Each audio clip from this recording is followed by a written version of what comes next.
అధిక కాపు కావాలి అని అనుకుంటే మనకి ఆల్రెడీ మొదటి కొన్ని వెరైటీల్లో కొద్ది కాపు పలసగా ఉంది, దూరం దూరం ఉంది, కాయకి దూరం, కొమ్మకొచ్చి 7-8 కాయలు అట్లా ఉన్నాయి. కొన్ని వెరైటీలు కొన్ని అంటే నేను చూసిన ఒక 100 వెరైటీల్లో ఒక 1, 2, 3, 4 వెరైటీలు మాత్రమే చిక్కగా ఉన్నాయి. మిగతా చాలా వెరైటీలు మాత్రం చాలా పలసగా ఉన్నాయి, కాపు దూరంగా ఉంది. సో ఈ దూరం అయినటువంటి కాపుని సరే ఫస్ట్ కాపు అయిపోయింది, సెకండ్ కూడా అయిపోయింది, చాలా వరకు సెకండ్లో ఉన్నాయి. ఇప్పుడు మళ్ళీ వాతావరణం వర్షం తుఫాను వల్ల కొంచెం మళ్ళీ కాపు పలసన పడే అవకాశం ఉంది. సో నెక్స్ట్ ఆరోగ్యంగా ఉన్న తోటలు, మంచిగా ఉన్న తోటలు, ఓన్లీ మంచిగా ఉన్న తోటలు వాళ్ళకి ఫర్దర్గా వచ్చే ఇక మూడో కాపు ఇక నుంచి అయినా వచ్చే ప్రతిదీ చాలా చిక్కగా దగ్గర కాపు కావాలనుకుంటే మోస్ట్లీ ఫస్ట్ మనకి వెరైటీలు అంటే విత్తన ఎంపిక రకాన్ని బట్టి ఉంటుంది. సో కొన్ని వెరైటీలు ప్రస్తుతం అవి అందుబాటులో ఉన్నా లేకపోయినా అవి ఉన్నోళ్ళు అదృష్టవంతులు.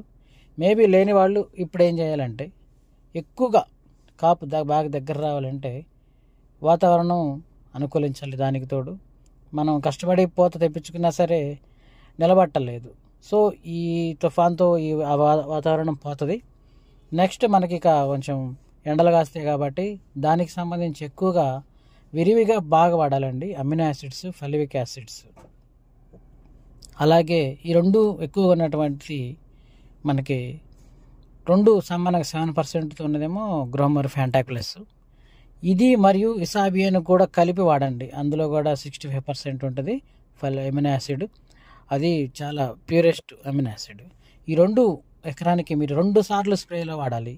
ఈరోజు స్ప్రేలో వాడామంటే ఈసారి స్ప్రేలో కూడా నెక్స్ట్ 5 రోజులకు 6 రోజులకు మనం మొదలు పెట్టినప్పుడు అందులో కూడా కనుక మనం ఇదే సేమ్ కంటిన్యూ చేయగలిగితే అప్పుడు మొదట కొట్టింది రెండోసారి కొట్టిన ఈ ఇంపాక్ట్ ఏదైతే ఉందో ఈ హెవీ అమినో యాసిడ్, ఫలివిక్ యాసిడ్స్ ఉన్నాయో నెక్స్ట్ మనకు వచ్చే ప్రతి పూత చాలా దగ్గరగా ఉంటుంది. దాన్ని నిలబెట్టుకోవడానికి మనకు బేర్ నుంచి అలాంటి ఒకటి, ప్లానాఫిక్స్ ఒకటి, ఏరిస్ మైక్రో న్యూట్రియంట్స్, ఈ 3 కలిపి ఒకరోజు మంచి పూత వచ్చిన తర్వాత పెద్ద మంది ఏదైనా వేసిన తర్వాత కానీ ఏ రోగం లేకపోతే అలాంటి ఆ 2 కాంబినేషన్స్ అయితే ఎక్సలెంట్ కాపు సెట్ అయిపోతుంది.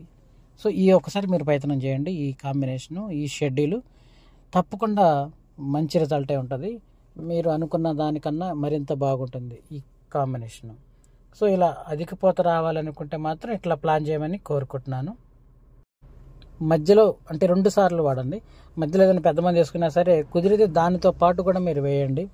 అమినో యాసిడ్, ఫలివిక్ యాసిడ్ అనేటువంటి ఫ్యాంటాక్యులస్ ఎకరానికి 250 ml, 300 ml వేసినా కానీ ఇబ్బంది లేదు. కానీ ఇసాబియన్ మాత్రం ఖచ్చితంగా 1 లీటర్ వేయాలి. సో ఒక ఎకరానికి 2 సార్లుగా ఇసాబియన్ లీటరు, మనకి ఫ్యాంటాక్యులస్ 1/2 లీటరు, ఈ రెండింటిని మీరు మర్చిపోకుండా చేయండి. మంచిగా ఉంటుంది. తక్కువ ప్రైస్ అయినా సరే ఎంత చేసినా పూత కాత కోసం కాబట్టి అవి మనకి ఎక్కువగా వస్తాయి ఈ కాంబినేషన్స్ వల్ల.